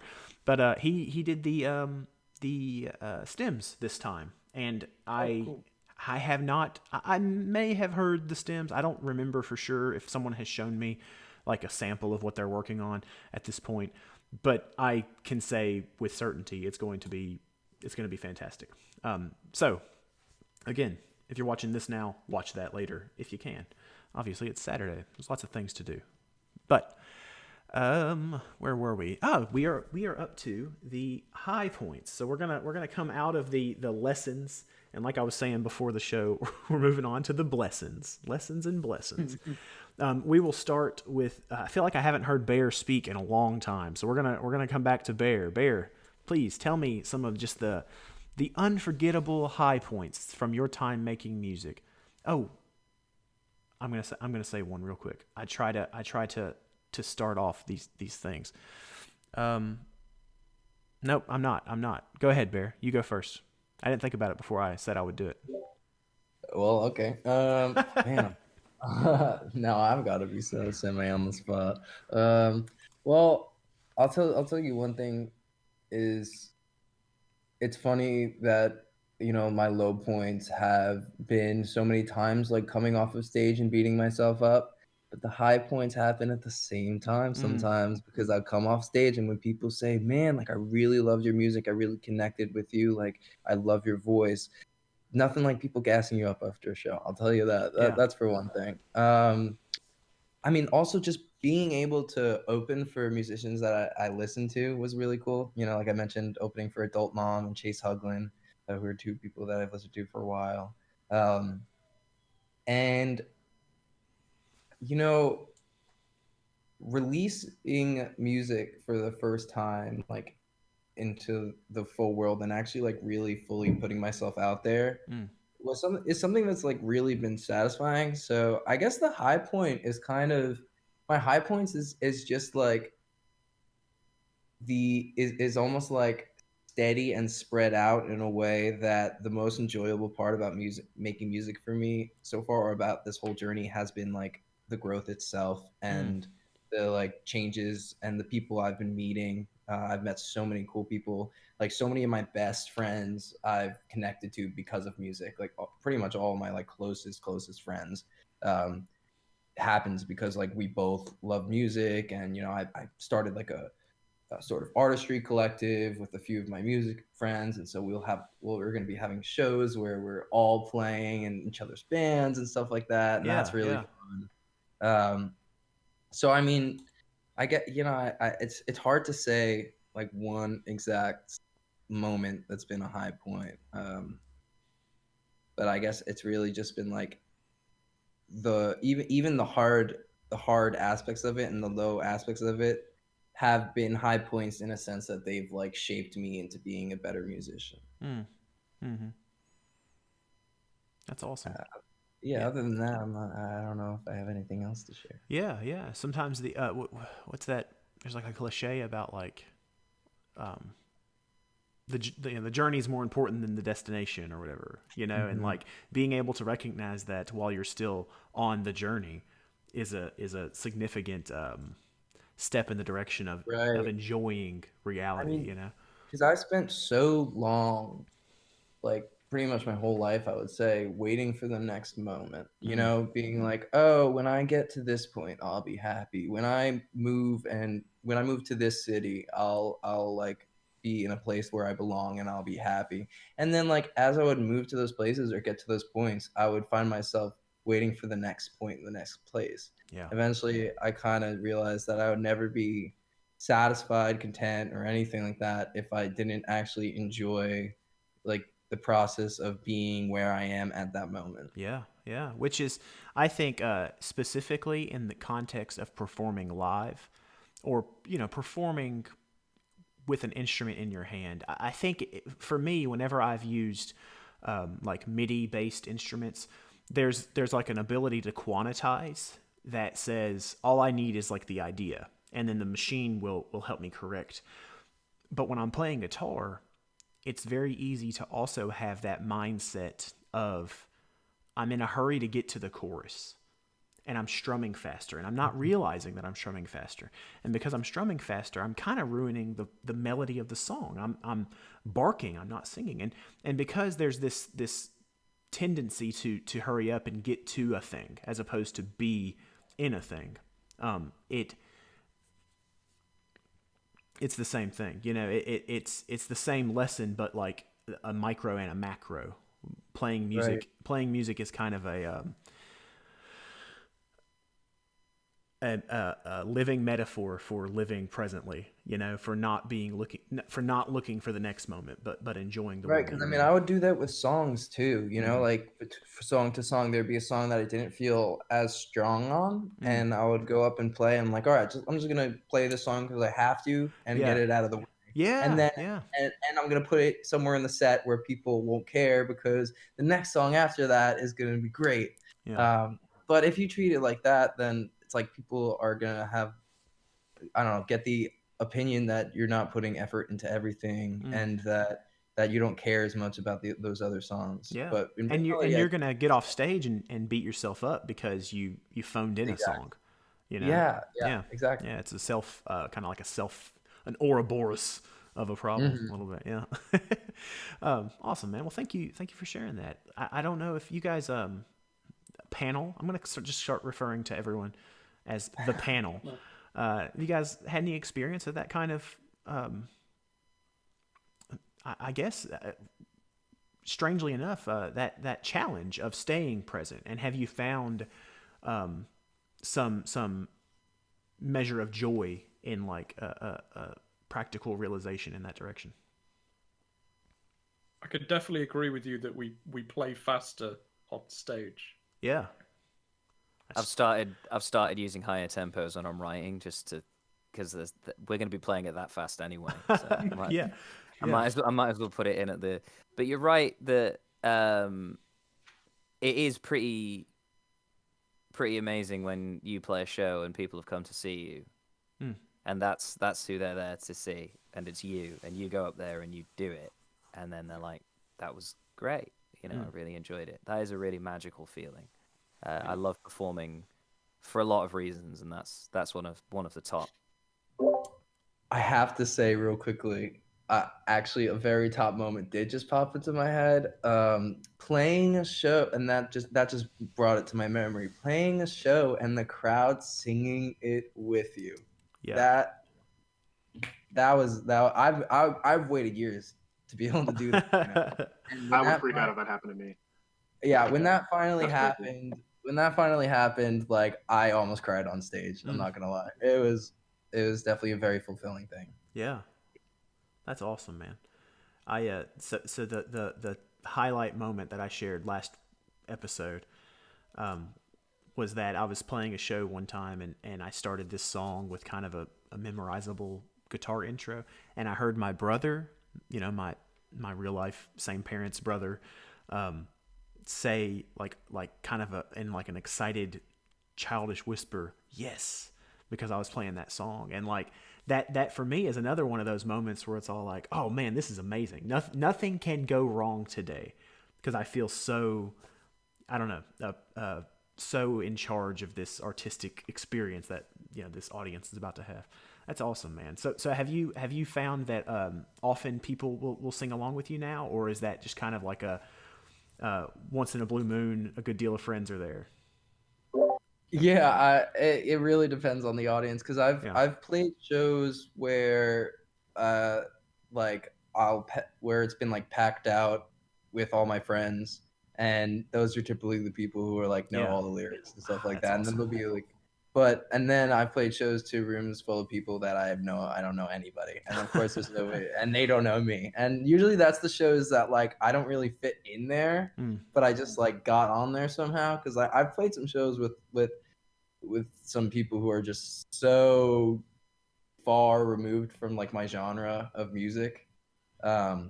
But yeah, I guess it really is like a case to case thing. But it's like because it's weird, because it's like you feel, you have the moments where all your friends are there and you feel great because everybody's singing along and having a great time.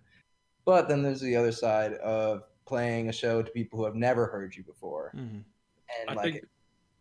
Sorry, I think just adding on to that point. This happened to us last year, but I think conversely it can kind of work in your advantage. So last year we got asked to play a metal battle of the bands, like a heavy metal battle of the bands to play. The prize was to win a slot at Bloodstock Festival. So it's like heavy metal shit, and we basically got called on last minute. And we just had a really good time. We had a lot of fun with it, because there was no pressure. We didn't think we were going to do anything with it. We were just, there was no pressure. No one we knew was going to be there. We just had a lot of fun. That's awesome. And yeah. We ended up winning. That's even more awesome. Yeah. So, we were so confused. Yeah. So I can only imagine, like, if you feel out of place at a heavy metal battle of the bands, and the winner gets to play at like a heavy metal festival, and then it was the quarterfinal. So gotcha. Yeah. So we haven't won the finals yet. Oh, this is a thing that's still happening. Yeah. Oh my goodness. We're at the finals in July. I will light a Ronnie James Dio candle in your honor to see to it that you guys are blessed in your future, like a rainbow in the dark. Yes, exactly like a rainbow in the dark. Sorry, crack on. No. That's a funny thing to know, and I think there is a certain amount of when you're playing live, people want to like they want you to have fun. They want to see you having fun. So like sometimes that means you just kind of have to ignore them until you're feeling warmed up. You know, they like you're more of a zoo exhibit than a interacting piece. You know. But yeah, I want to move on. Eliphosys, please share with us some of the highlight moments in your time creating. It could be a specific example, or like Bear kind of shared more of a season, a realization. Yeah, I think I'll go with more of an overview for this one. I think in general, the aspect of creating worlds has been really fulfilling to me with this work. And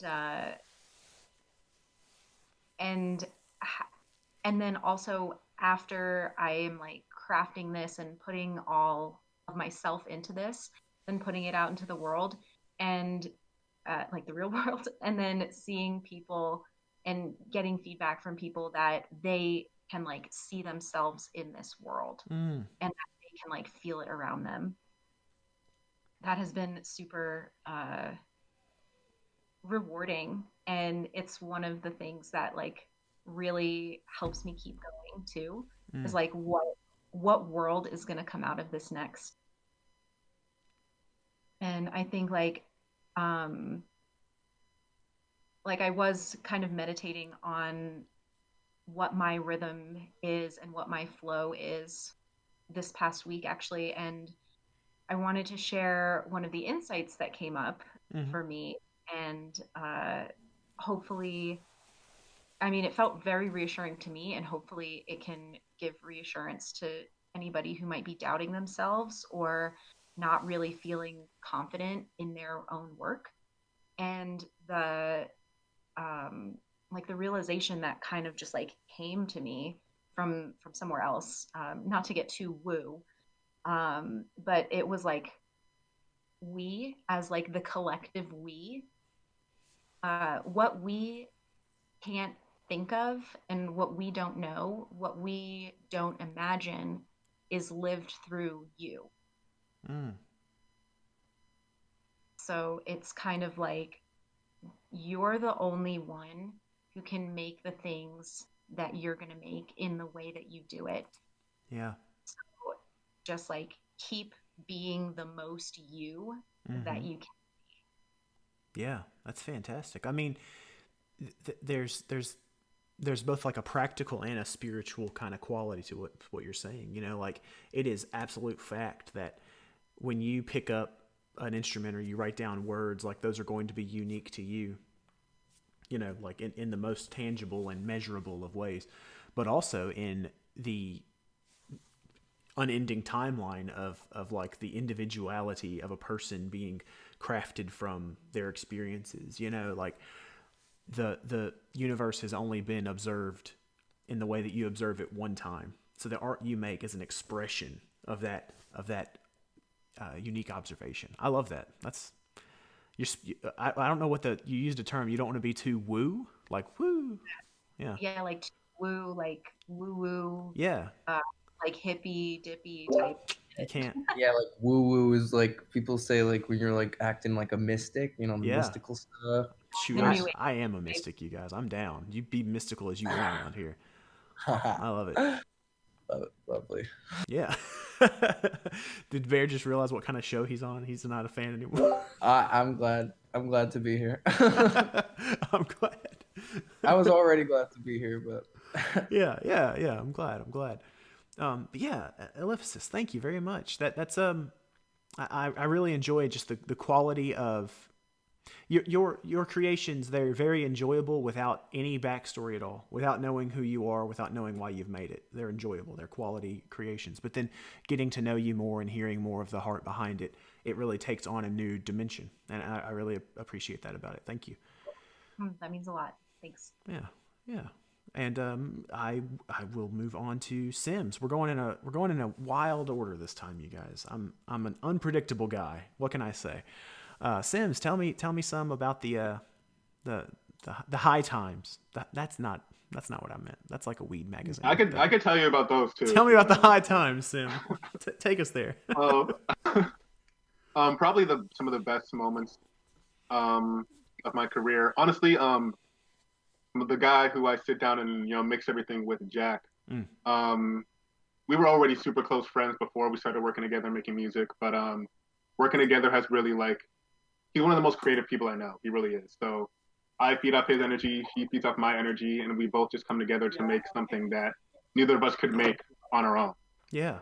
So we were super working on the EP, waiting for and we were on the last day of recording. We finished recording, and the next day he had to leave to go to Los Angeles, where he currently is now. He's probably watching this right now. So hi, Jack, if you're watching. Hey, Jack.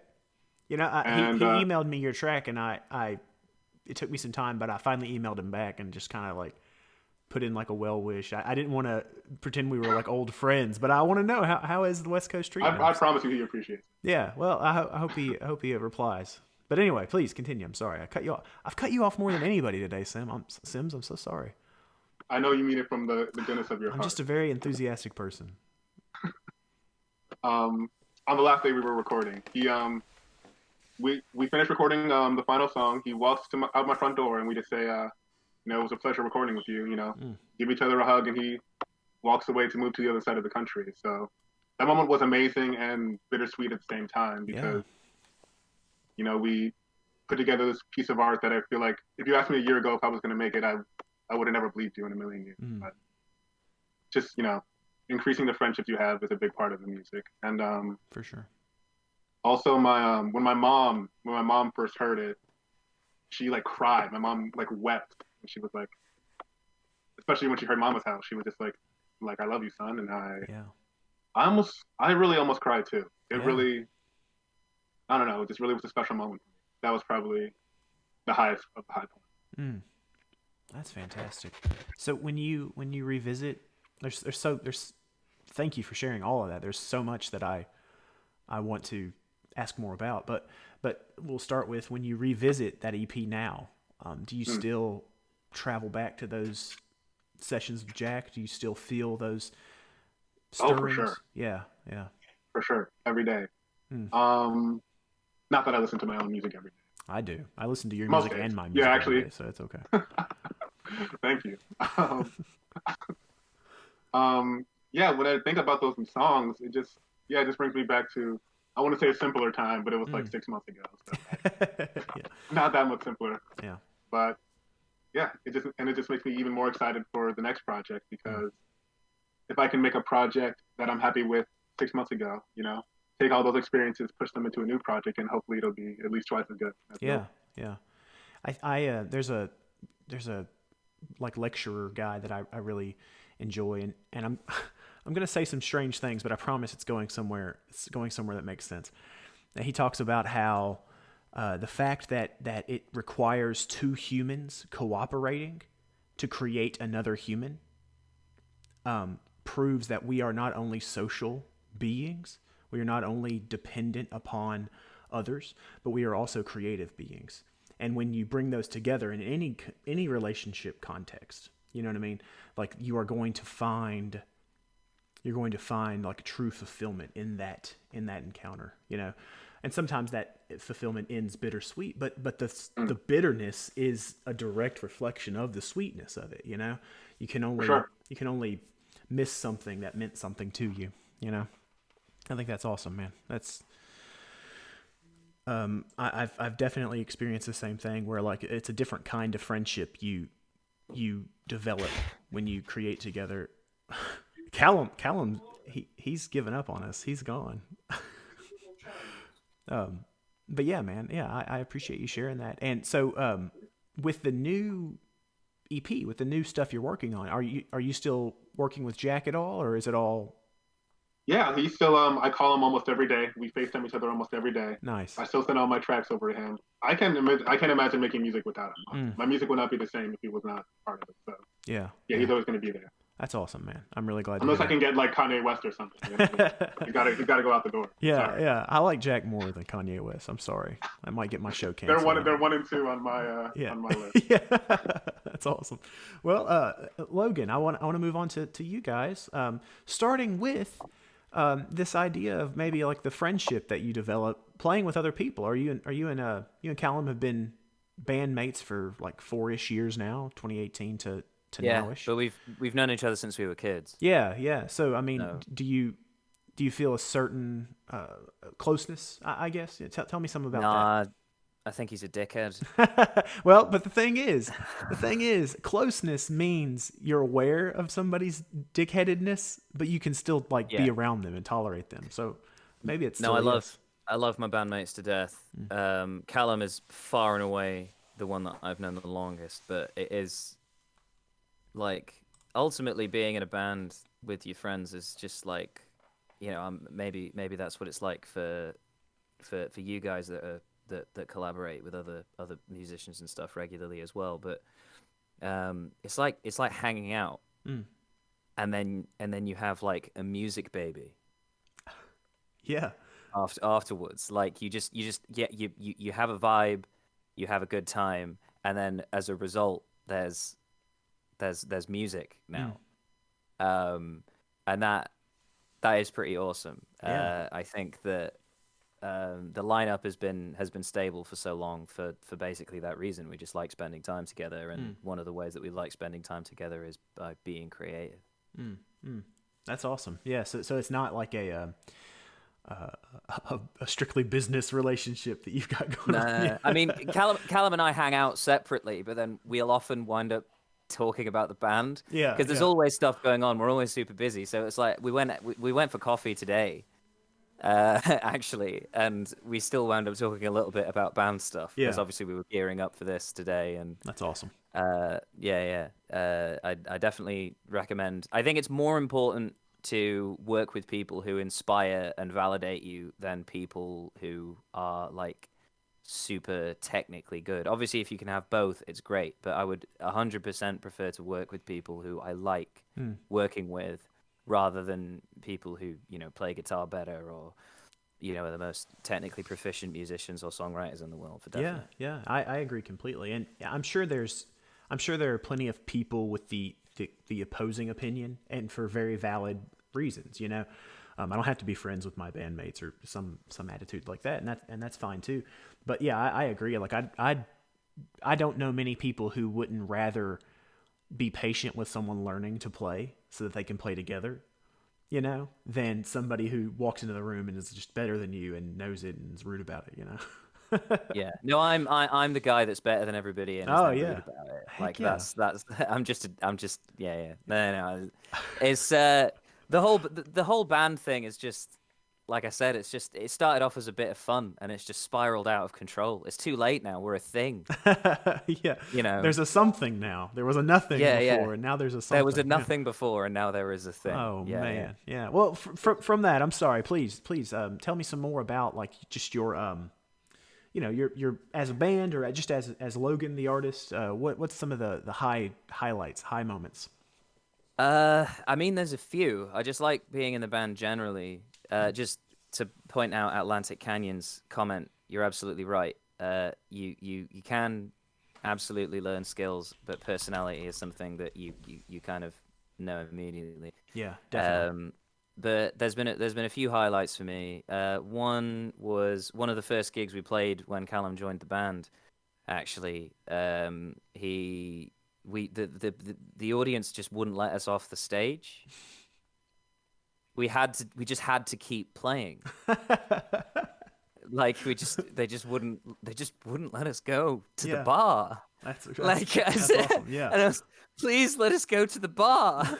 But no, we had to keep playing until we physically couldn't. Like we physically had run out of material. Yeah.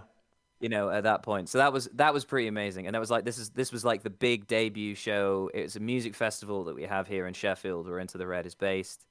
We were playing at this outdoor venue in front of like 100 people, and they just wouldn't let us get off the stage. That's fantastic. Stop playing. Yeah. And then a couple of other, like there was a couple there that asked us to play at their wedding, and then there was another band that later commissioned us for their bill later that year. Where we played at one of the Academy venues here, opening for them, which was pretty awesome. Man, if every gig you ever played led to 2 more gigs, you'd never run out of gigs to play, But then eventually, because of the exponential growth of gigs, like you get 2 gigs off that one gig, and then those 2 gigs give you 2 more gigs, and now you've got 4 gigs, and now by the end of a few weeks, you've got like 400 gigs booked, and only 365 days in a year, yeah. Yeah, precisely. So you're going to have to start playing 2 gigs a day, and that sounds exhausting. Like I want to also find time to hang out with my friends. Eat toast, absolutely. Yeah. Another favorite is when I went to a party. I was invited to a party, and one of the other party goers requested that one of my songs gets played. Like they wanted to listen to it, and when it came on, everybody like danced and sang along with it. That's like awesome. While I was there, which is pretty weird.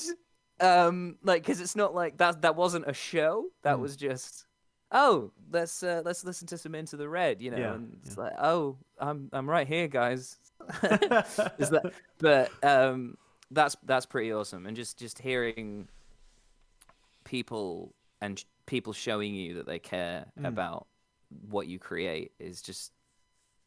There's no feeling like it. Like lots of different people show it in lots of different ways, and especially over the last year or so when we haven't been able to play live shows, like we've had to get creative about the way we make music and about the way we promote and perform it. And people have also had to get creative about the way they consume music and the way that they sort of demonstrate their appreciation of music as well. And I'm not going to pretend that I prefer it this way, but it has certainly softened the blow of there just being no gigs, which I think, silver linings in that. But if it weren't for these awful circumstances, then we wouldn't have produced the EP that we did, and people therefore wouldn't have said all these nice things to us. So yeah. Well, that's awesome, man. Yeah, it's kind of a a high point in spite of, despite best of the worst. Yeah. It's Yeah. good. It's good. I think that type of attitude is one that's required to keep going, to keep trying. The ability to say like, well, what was good? What was good about it? That's awesome, man. Can't wait to be playing them in front of people. Yeah. Heck yeah, man. Their songs. Yeah. I mean, also that it's not. It was like a live stream show, I guess. The thing you did, was Ashley actually recording drums for that, or was he like playing along?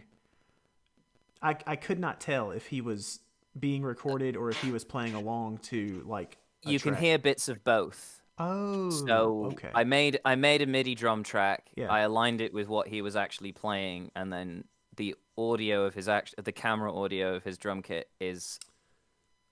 I took out some of the nasty frequencies and played that along with the drum track, That's which excellent. I'd done my best to align with what he was actually playing, and I think it turned out all right. Yeah, it turned out great. That is. That's absolutely getting creative with how you're putting your music out there. That's fantastic. Well, miking up a drum kit, recording drums, that's more effort than all of the rest of the band put together. Yeah. Like without a doubt. Yeah. So plug my guitar and bass and it's fine. Yeah. Precisely. Yeah, that's awesome.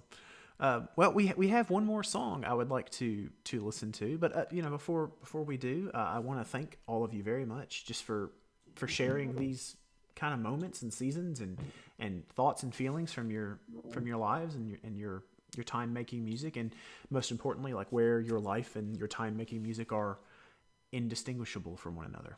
I'm really grateful for that. Before we listen to this track, Bear, tell us some about Spuds and Blooms. I love the kind of folksy imagery that comes to mind with the title right away. So tell me some about the track. Yeah, so I wrote this track kind of about well, usually what I tell people is that it's about relating misunderstood relationships to misidentified mushrooms. And how people label things as toxic when they really just don't understand that it's not toxic, it just gets you high. So yeah. Alcohol's like poison. Sometimes toxic and like psychoactive can be like interchanged not accurately. And relationships sometimes feel the same way. Like from the outside, people will label something as toxic when really it's like, they're just trying to figure themselves out. And yeah, I mean, that's basically what the song is about. For sure. I like that. I like knowing that. I'm going to let me see here. We're going to get this playing. I'm going to mute my mic. See you on the other side. What makes a poison taste so good? What makes a bad thing understood? Yes, we keep out of the neighborhood. Is it the sound but not all? And what makes your love grow like that? If time doesn't heal you, then you take it back. And what will go okay? Broken back.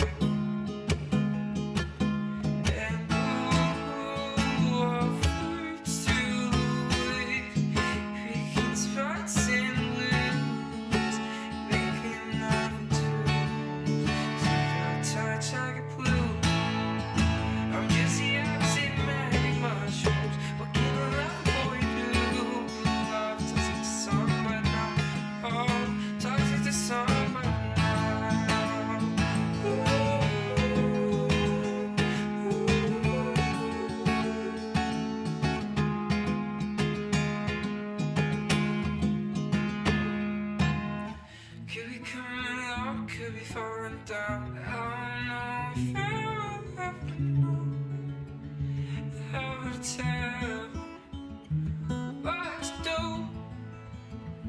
and not be a hero. We need to do.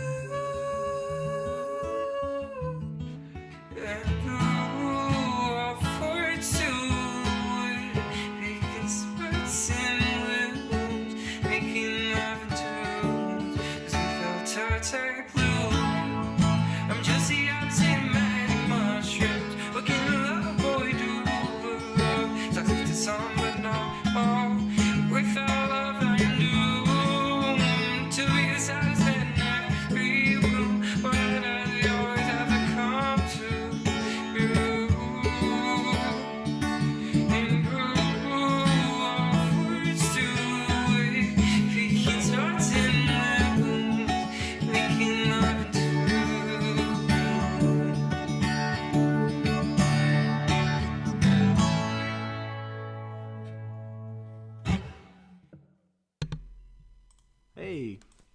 It's a great track, man. I really it feels live. It feels like it was recorded, like in a single take, guitar and vocal. But the guitar has like wild washing layers of effects and stuff going on, like dancing all around the vocal. Almost, now that you've explained it, almost as though I am slowly slipping into a drug-induced hallucination of some kind. So that's a great track, man. Thank you for sharing that today. Yeah, thanks so much. And that, friends, that kind of brings us to the end of my planned time for us to all share together here. If you have anything specific you'd like to shout or say, please feel free to do so. I'm not a microphone dictator. Good name for a rapper. If I was going to become a rapper, microphone dictator. No, this leaves too much space to be insulted. I think it's a terrible plan. I'll take it back. But yeah. So that's the thing I wanted to say apparently. So please, if you have anything to say, I'll be sure all your links and stuff are present. But if you even to that extent, if you want to tell people where to find you and things, Sims, you can go first. Follow me on Instagram, Twitter, Music by Sims, Spotify, Sims, SoundCloud Sims. Yes, I Am a Mess, coming soon to an eardrum near you. Yes, absolutely. Buy it, purchase it, listen to it. Yep. I don't even own any currency, but I will find a way to purchase it. Shout out Bentley. I'm shouting out Bentley because I think I've been asked to do so. I'm not 100% sure. Maybe Bentley's shouting us out. I'm not sure. But Into the Red, guys, what do you want the world to know? You can find our music everywhere on every major streaming service. Our new EP, Wavelength, is available now. I've just put a link to the Bandcamp where you can buy a physical copy, either on a CD or a cassette, if you'd like a physical version of it. And yeah, don't forget to follow us on Twitter and Instagram at Into the Red Band everywhere. And the account that Callum and I have been sharing to chat to people in the comments. We also stream games there regularly and hang out with people on there. So follow us on there if you're into that sort of thing. I'm playing through Silent Hill at the minute, and Callum's really into Rome Total War as well. Nice. And I'm going to be streaming some Dead by Daylight Survivor gameplay later as well. So if you're interested in watching us suck at video games, then go somewhere else because we're awesome. Yeah, perfect. And just thanks so much. Of what we just played on this thing is out on Monday. Out on Monday, yeah. Which And yeah. Nice. Thanks so much for having us on your show as well, Trex. It's a pleasure as always. Thanks for being. Yeah, big time. Always good. Eliphosys, please. What would you like to say as parting words, parting advice for the youth of the nation? Right on. Advice? I'm sure I can dish out advice at this point. But I am Eliphosys pretty much everywhere: YouTube, Spotify, Apple Music, Instagram.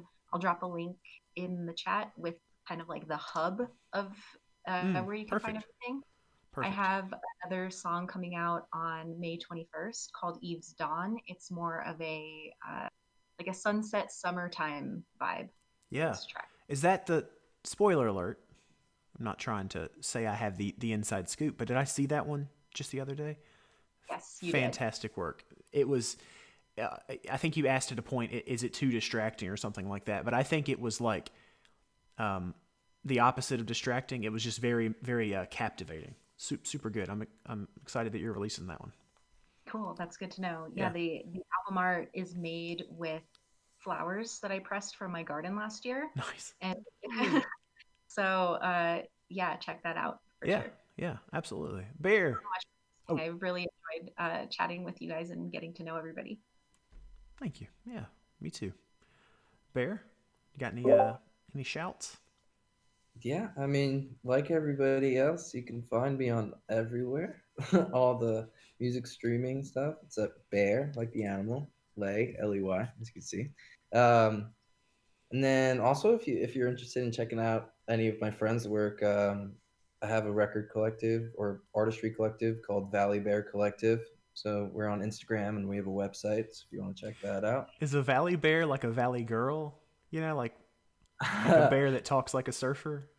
It's like it's there's so many adaptations, but that was definitely one of the thoughts in it. Yes, yeah, I like it. But yeah, I mean, also it's like a bunch of us are planning to like move out to be farmers in a valley. So I'm down. Yeah. Give me an address, man. I'll be there. I'll dig a potato Oh hole. yeah, you guys will all be invited to come. Awesome. It's gonna be sick.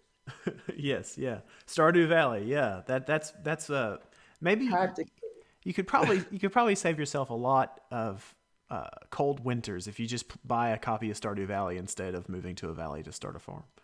No. All right. Well, I tried, Bear. All right, guys. That is the total of what I have for you today. Thank you very much for coming. And having us on. Yeah, man, absolutely. See you guys soon. Thank you for listening to the Stay Creative podcast. I make this show live on Twitch bi-weekly.